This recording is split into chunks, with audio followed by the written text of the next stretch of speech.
A paz do Senhor Jesus, meus queridos irmãos e irmãs.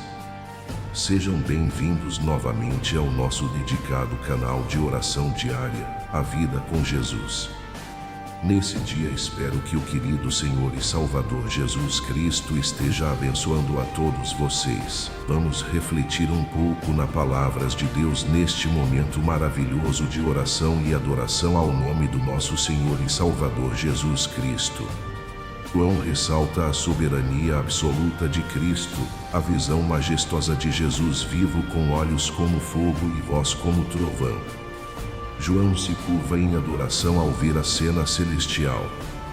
João reconhece a indescritível graça de Jesus, que andou na terra como homem.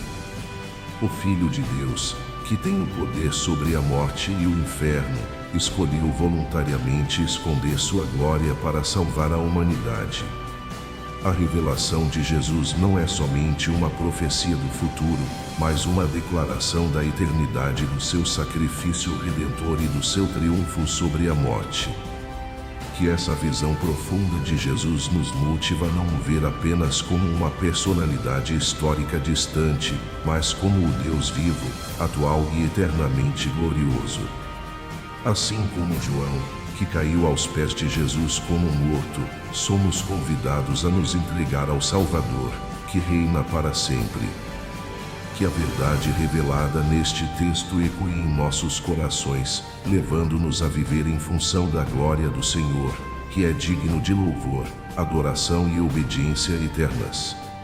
Jesus explicou quem ele era antes da criação do mundo. Existem muitos mistérios que Jesus compartilhou conosco. Entre eles estão os eventos que ocorreram antes da criação do mundo. Isso foi registrado no livro de João. A oração mais significativa já feita pela pessoa mais extraordinária que já existiu é uma oração poderosa. A oração de Jesus em João 17 é um dos capítulos mais significativos de toda a Bíblia. Nele, podemos sentir as batidas do coração de Jesus enquanto ele ora ao seu Pai. A Bíblia está repleta de grandes orações. Ficamos impressionados com a oração de Salomão, a oração de Abraão e a oração de Moisés, mas esta oração é de longe a maior registrada na Bíblia. Jesus falou sobre a glória e majestade que compartilhava com Deus Pai antes da existência do mundo, conforme registrado em João 17, verso 1 ao 5. Quando Jesus falou essas coisas, ele levantou os olhos ao céu em oração e disse: Pai, chegou a hora, glorifica teu Filho para que teu Filho te glorifique, assim como lhe deste poder e autoridade sobre toda a humanidade, agora glorifica-o para que ele conceda a vida eterna a todos aqueles que lhe deste para serem seus permanentemente e para sempre. Agora esta é a vida eterna, que te conheçam, o único Deus supremo e soberano, e da mesma forma conheçam Jesus como o Cristo, como disseste. Eu te glorifiquei aqui na terra, completando a obra que me deste para fazer. Agora, Pai, glorifica-me junto contigo, com a glória e majestade que eu tinha contigo antes que o mundo existisse. Antes da criação da terra, havia Deus, e Deus tinha majestade com seu Filho. Gênesis contém numerosos começos, incluindo a criação do homem e de outras criaturas, mas é claro que Deus não começa aqui. Deus estava presente no início da Bíblia, e está escrito que ele estava presente na criação do universo. Antes da existência de nosso universo, tinha que haver algo ou alguém eterno. E a Bíblia deixa claro que essa pessoa é Deus. As Escrituras realmente nos mostram isso em vários versículos ao longo dela. A Bíblia ensina que Deus é não criado e eterno em seu ser, ou seja, ele sempre existiu e sempre existirá. Em Gênesis capítulo 1, o singular El é substituído pelo plural Elohim, que significa três ou mais deuses. Como resultado, a primeira frase da Bíblia, Gênesis, o SA, um substantivo no plural, com um verbo no singular. Pode-se argumentar que é gramaticalmente incorreto, mas teologicamente correto, implicando que Deus é três em um. A verdadeira oração muitas vezes revela o íntimo de uma pessoa. João 17 é uma oportunidade única para ver a natureza e o coração de Jesus. Nesta oração, Jesus abordará muitos dos temas desenvolvidos neste Evangelho. Jesus pede para ser glorificado. Pai, chegou a hora. Glorifica teu Filho para que teu Filho também te glorifique. Antes da hora da glorificação de Jesus, ainda não havia chegado. Agora, a hora chegou. Jesus orou primeiro por si mesmo, mas seu pedido não era egoísta.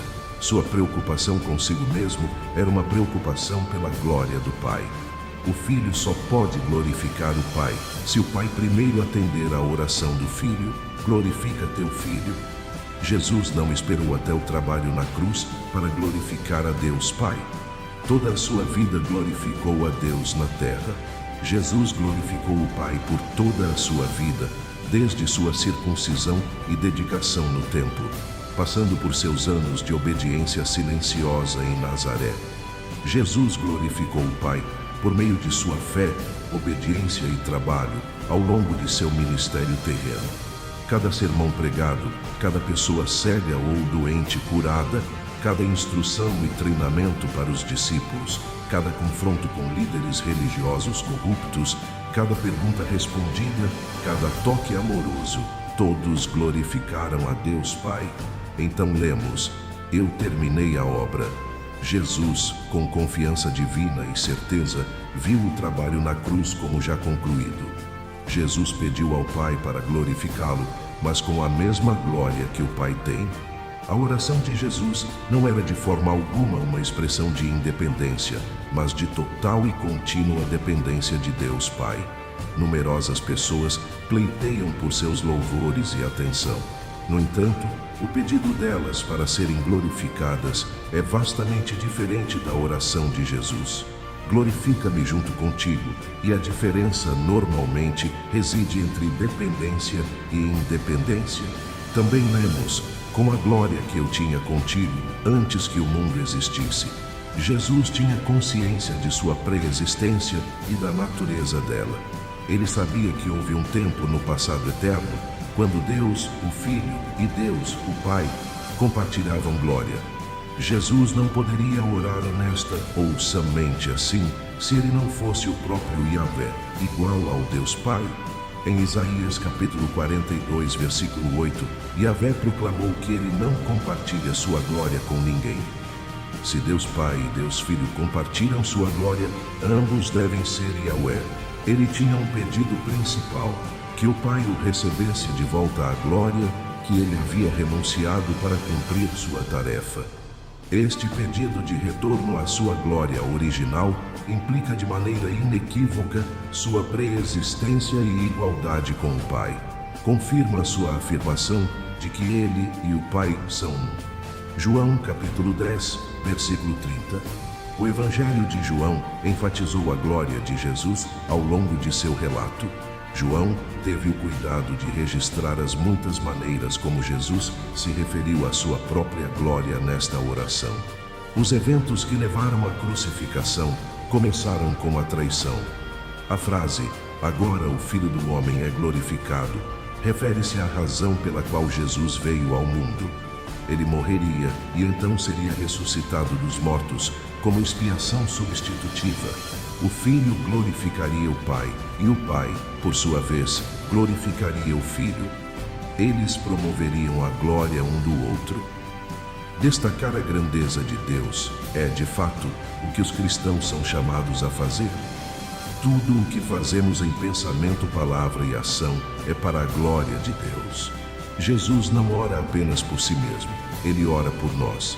Em João capítulo 17, versículo 24, Jesus diz: Pai, eu quero que também aqueles que você me deu estejam comigo onde estou, para verem minha glória que você me deu, porque me amaste antes da fundação do mundo.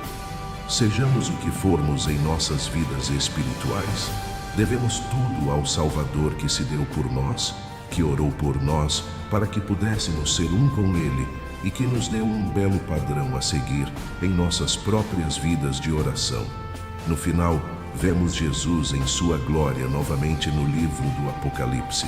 No livro do Apocalipse, João deveria documentar as coisas que ele tinha visto.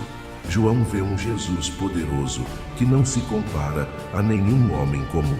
Apocalipse 1, verso 12 e 13. Então me virei para ver a voz que falava comigo, e ao me virar, vi 7 candelabros de ouro, e no meio dos candelabros vi alguém semelhante a um filho do homem, vestido com uma túnica que chegava aos pés, e com uma faixa de ouro envolvendo o peito.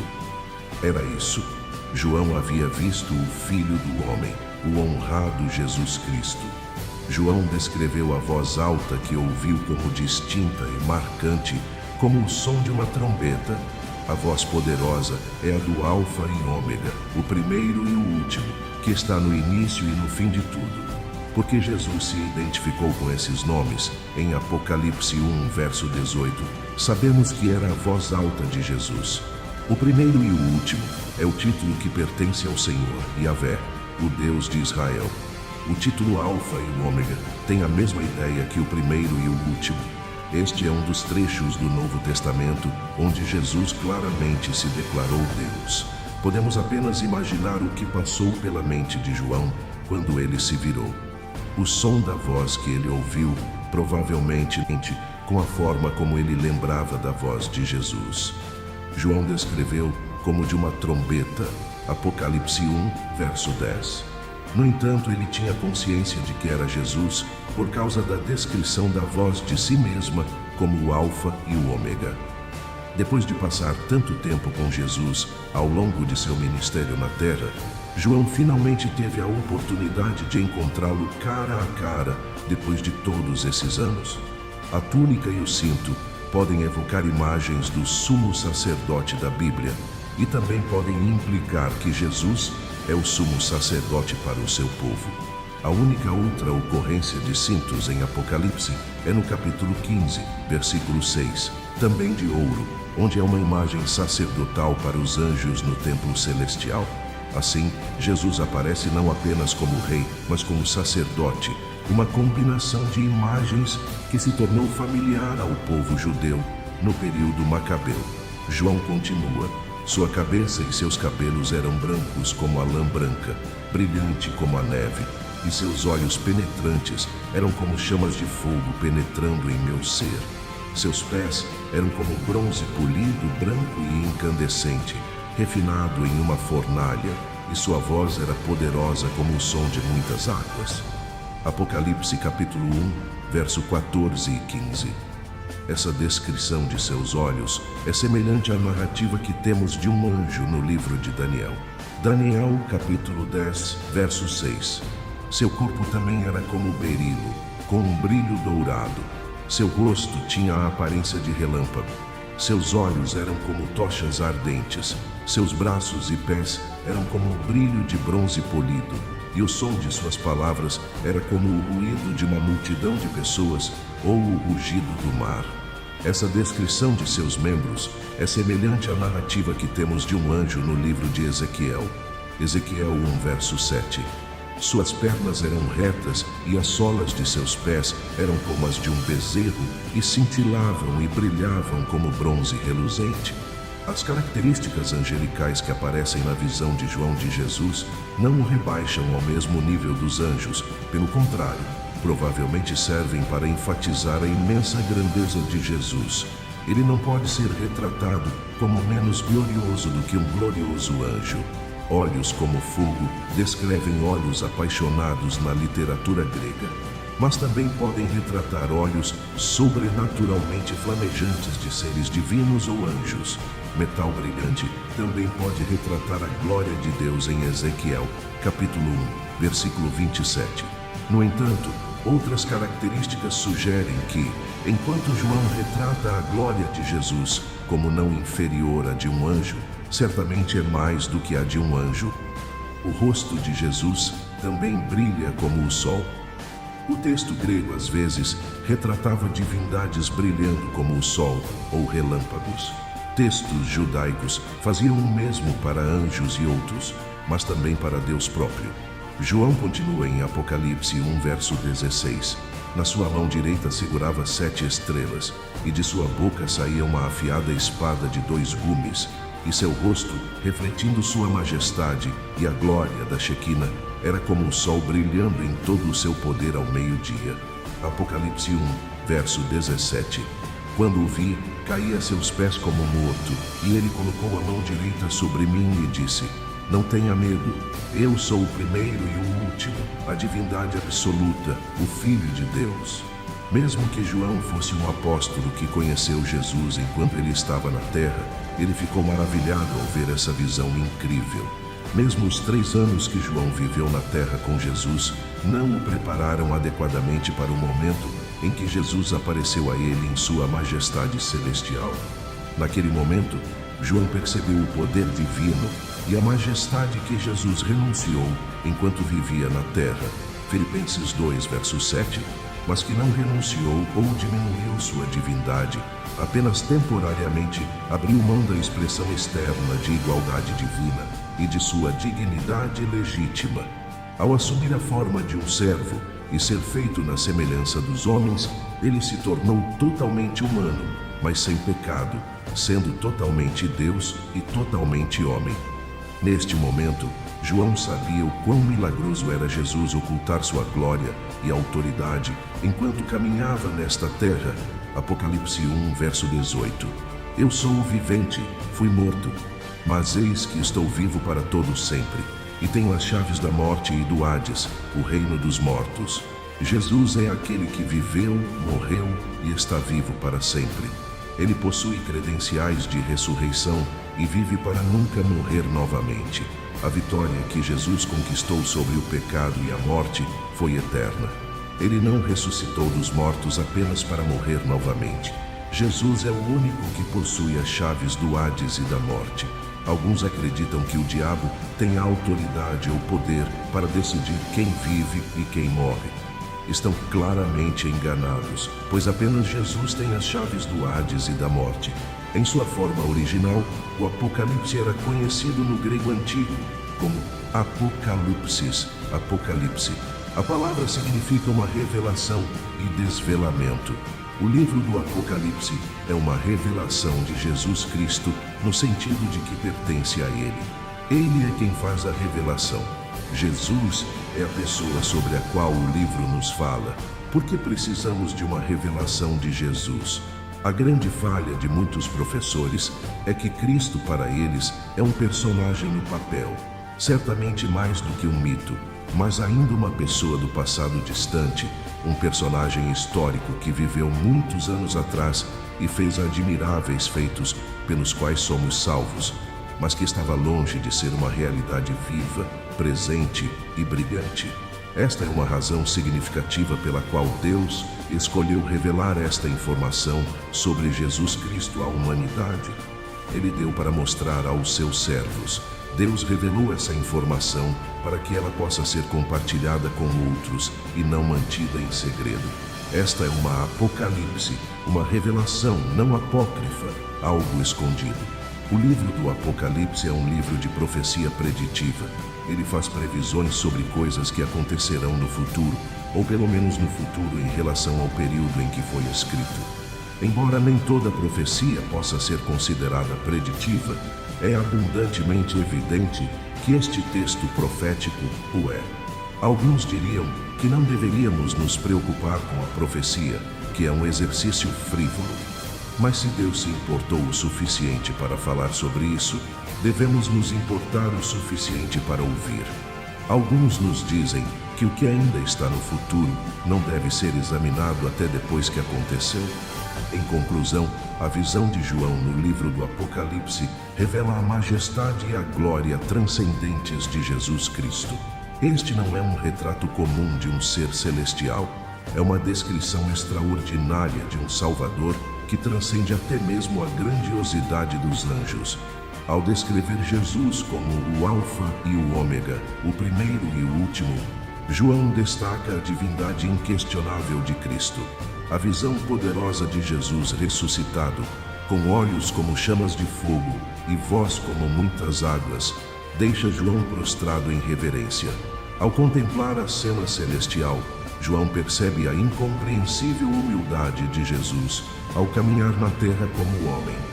O Filho de Deus, que possui as chaves da morte e do Hades, escolheu temporariamente ocultar sua glória para redimir a humanidade.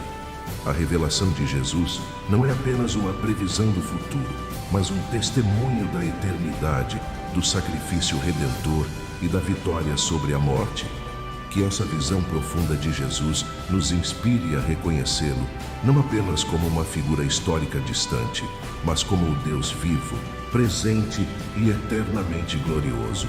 Assim como João, que caiu aos pés de Jesus como morto, somos chamados a render-nos diante do Salvador que vive para sempre. Que a verdade revelada neste texto ressoe em nossos corações, levando-nos a viver em resposta à glória do Senhor, que é digno de louvor, adoração e obediência eternas. Que Deus seja conosco. Amém. Meus queridos irmãos e irmãs, que o Senhor Jesus Cristo esteja abençoando a todos. Considere inscrever-se no canal e ativa o sininho de notificações para receber novas orações. Até o próximo vídeo e que Deus esteja com todos. Amém.